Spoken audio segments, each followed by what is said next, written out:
잠시 2, 3년 정도 한번 영업해 보다가 또 한번 살아보다가 아니면 올라가야지. 과도하게 홍보 전략, 그러니까 많은 부분이 홍보하는 쪽으로 많은 지출이 생기겠죠. 그러다 제주도 전체 도민이나 제주도에서 장사하시는 모든 분들이 비양심적으로 하는 것처럼 이렇게 비춰지는데요.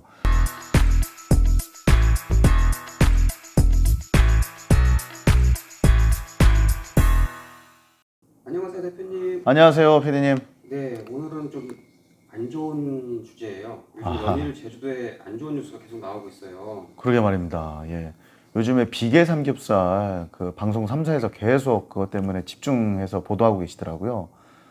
그러면 절대로 안 되는데 그 관광객을 대상으로 해서 제주도 똥돼지 또는 제주 오겹살 유명하잖아요. 이런 것들 먹으러 꼭 관광 오셔서 한 번씩은 들리시는데 이걸 역이용해 가지고 완전 비계 덩어리 삼겹살을 이렇게 비양심적으로 상술로 이용하시는 분들 때문에 제주도도 뭐 떠들썩했습니다. 연일 제주뉴스에도 방송이 되고요.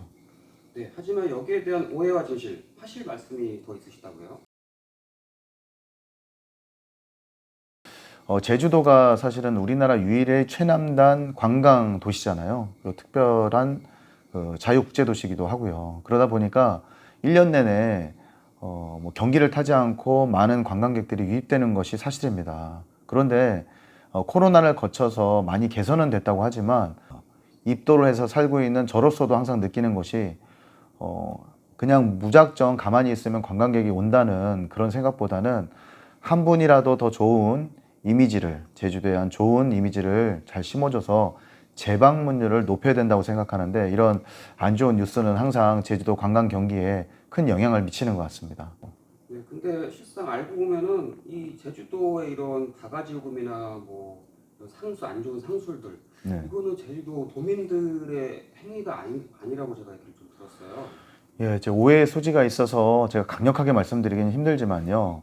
제주도에서는 딱 두 부류입니다. 육지에 내려와서 뭐 5년, 10년 이상 제주에 이제 집도 마련하고요. 그러니까 근거지도 아예 집도 사고 오고 아예 그냥 입도를 하신 분들이 있고 잠시 2, 3년 정도 한번 영업해 보다가 또 한번 살아보다가 아니면 올라가야지 이렇게 두 가지 부류가 남겨지는데 항상 이런 문제들이 생기는 것이 잠깐 내려와서 임대로 식당이나 기타 카페업을 하다가 운영이 좀 곤란해지게 되면 이러한 상술들 때문에 항상 영향을 미친다고 생각해요. 오히려 제주도 도민분들이 운영하는 예전부터 운영해 왔던 이런 식당들이나 카페는요 가격도 훨씬 저렴하고 바가지 요금도 전혀 없어서요.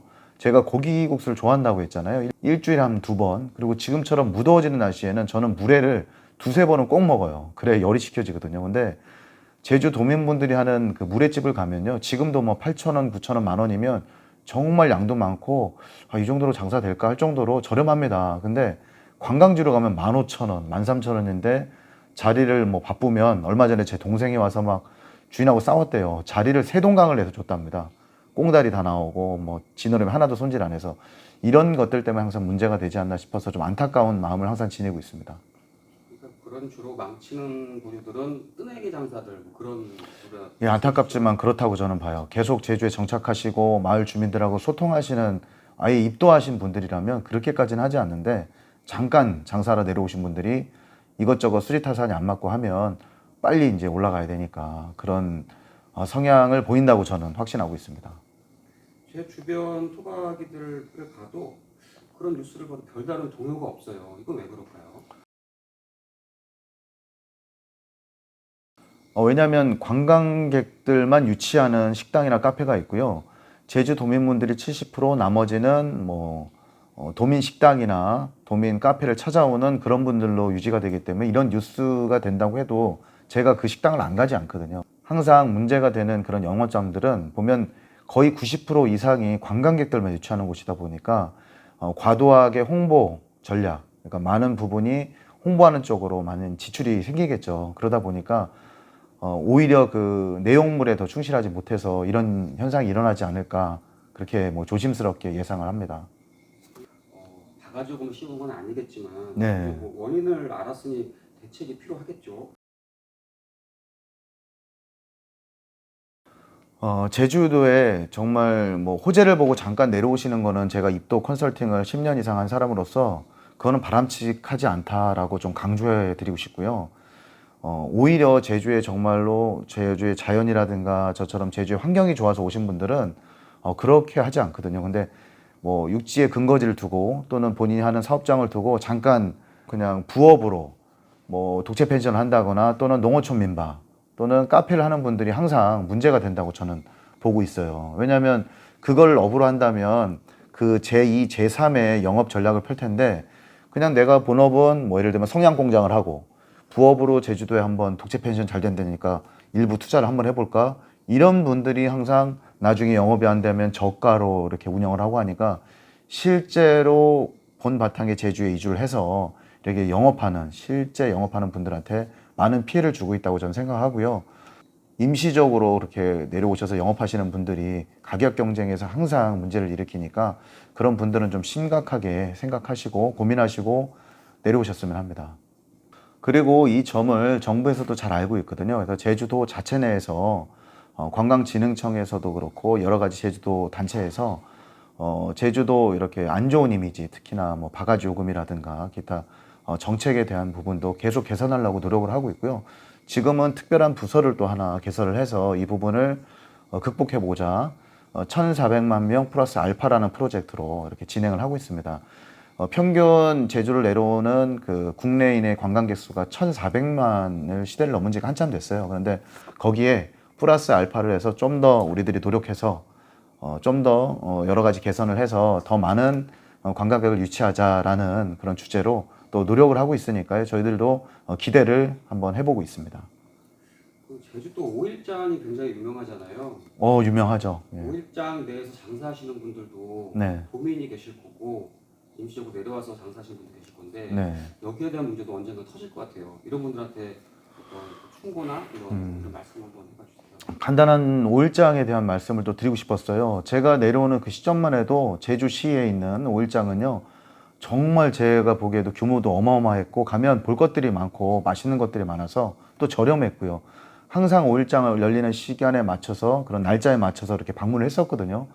근데 제가 입도하고 나서 한 5년 정도 되니까 이게 퇴색이 돼 버렸어요. 무슨 말씀이냐면 관광객이 너무 많이 오다 보니까 그 물가도 비싸고요. 뭐 떡볶이도 한 세 덩어리 정도 되면 5천 원씩 하고 거의 관광객에 초점이 맞추다 보니까 그 장사를 하신 분들도 그냥 이 손님은 한 번 왔다 간다 이렇게 다음이 없는 그런 자세로 많이 바뀌셔서 저도 사실 제주시에 오일장 안 간 지가 거의 5년 가까이 되고요. 오히려 그 인근에 모슬포라든가 한림 오일장 이런 곳에도 자주 가는 것이 금액도 저렴하고 좀 아직도 그 인간미가 많이 넘칩니다. 근데 제주시 오일장 같은 경우 대형이긴 하지만 관광객들이 대부분 갔다 오고 나서 기분 나쁘다고 토라는 경우가 많아요. 제가 운영하는 이 리조트 손님도 예전에는 제가 오일장을 많이 소개시켜 드렸지만 지금은 차라리 모슬포나 아니면 가까운 한림 더 작은 규모지만 거기가 훨씬 볼 것도 많고 뭐 덤도 있고 그런 데를 가시라고 말씀드린 이유가 그렇고요. 그 오일장 문화는 확실하게 좀 바뀌어야 될 것 같아요.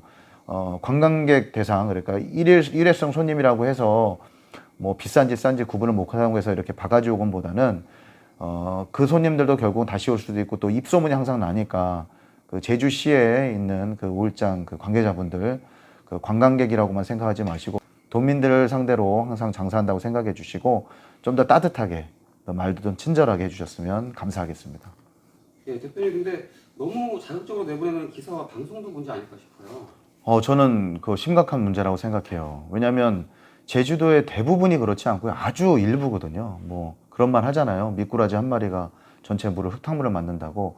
정말 소수입니다. 대부분의 제주 도민들이나 저처럼 제주에 입도하신 분들은 제주에 관광 오시는 한 분 한 분이 소중한 고객이라고 생각하고 항상 성심을 다하고 있는데 일부 몇 분이서 그런 뭐 비계 삼겹살이라든가 관광객들한테 뭐 함부로 하는 특히나 너무 잘 되다 보면 그런 것 때문에 이미지가 너무 기사화돼서 제주도 전체 도민이나 제주도에서 장사하시는 모든 분들이 비양심적으로 하는 것처럼 이렇게 비춰지는데요. 기사라는 게 아무래도 자극적이어야 많은 사람들의 이슈가 될 수는 있지만 특히 제주의 털을 잡고 관광객들만 보고 이렇게 살고 있는 사람들을 생각하신다면 조금 자극적인 기사는 이제 좀 그만 내보내시면 좋지 않을까. 또 한 말씀 드리자면 제주도 인구가 빠져나간다는 게 점점 이슈가 되고 있는데 예전에 제가 시사 프로그램에 출연한 적이 있어요. 출연을 해달라고 해서 시사 프로그램에 참가한 적이 있는데 저는 그때 분명히 말했습니다. 제주도 이주하는 그러니까 호적을 옮겨서 아예 그냥 전입을 하는 인구는 줄었을지 몰라도 실제로 제주에 내려서 일용직을 하신다거나 내려올까 1년, 2년 이렇게 사는 사람들이 더 많기 때문에 실제로 느끼는 제주에 내려온 육지 사람은 더 많다라고 아무리 강조를 해도 초점을 그렇게 잡아놓고 끝까지 이렇게 방송을 내보내시고 그 이후로는 연락도 없더라고요. 이런 부분은 정말 저는 서운하게 생각하고 방송 쪽에 좀 불신이 생기는 것 같아요. 그래서 앞으로는 그냥 딱 초점을 잡고 제주도 뭐 바가지 요금이다 이렇게 초점만 잡지 마시고 정말 순수하게 아직도 고객분들한테 열심히 해보려는 그런 많은 분들이 있으니까 그런 부분도 조금 기사화 시켜주셨으면 하는 개인적인 바람이 있습니다. 네, 오늘 좀 무거운 이슈였는데 네, 깔끔하고 좀 상세하게 잘 정리해 주신 것 같아요. 네 고맙습니다. 예, 오늘도 마무리 말씀 예. 한마디 부탁드릴게요. 긴급 점검 제주도 바가지 요금에 대해서 말씀을 드리려니까 저도 목소리가 좀 차분해지고 좀 마음이 좀 침착해지는 건 사실입니다. 제주도에 내려오시게 되면 가장 큰 문제가 사실은 먹고 사는 문제잖아요. 돈을 벌고 이런 문제인데 직격탄을 맞을 수 있는 게 이런 어떻게 보면 과다한 또 너무 과장된 이런 뉴스가 아닐까 싶어요. 그래서 이런 뉴스를 들으신다 하더라도 제주도에 입도한 대부분 또는 제주도에 근거지를 살고 있는 도민 대부분은 그 제주도에 내려오시는 제주도가 좋아서 내려오셔서 관광하시는 모든 분들을 환영하고 또는 감사한 마음을 항상 잊지 않고 있으니까요. 이런 부분들도 방송에서 많이 내보내주셨으면 좋겠고 일부 과도하게 오늘이 끝인 것처럼 이렇게 하는 분들도 있는데 그런 분들은 제발 단타성으로 뭐 돈을 벌기 위해서 제주에 들어오지 마시고 제주에 근거를 하고 있는 사람들도 좀 생각하셔서 가격 경쟁도 좋지만 최소한의 서로 상생할 수 있는 이런 영업을 하셨으면 좋겠습니다. 예, 이것으로 마치겠습니다. 대표님 근데 네. 저희 하고 있는 프로그램 중에 제주 도민 맛집 이런 것도 소개시켜 준다고 하셨죠? 예, 제주도 도민 맛집 항상 그러세요. 제주도에 좀 내려오신 분들은 도민들이 즐겨 찾는 맛집이 없냐? 있어요. 많지는 않지만 있는데요. 가보면 똑같은 말씀하세요. 좀 저렴합니다. 딴 데 10,000원이면 한 8,000원, 그죠? 그리고 제가 놀란 거는 한림에 있는 그 족발집도 나중에 소개시켜드리겠지만 뭐 대짜나 중짜나 금액을 똑같이 받으세요. 뭐 이런 제주도 도민 맛집도 많으니까 앞으로는 편하게 뭐 현장을 간다거나 또는 뭐 제주도 슬기로운 제주생활 그 촬영을 하면서 잠깐 들려서 제주도 도민 맛집도 소개를 시켜드리도록 하겠습니다. 오늘도 긴 방송 들어주셔서 감사드립니다. 구독은 이미 제주 도민이 되시는 거고요. 좋아요를 눌러주시면 매우 힘이 됩니다. 감사합니다.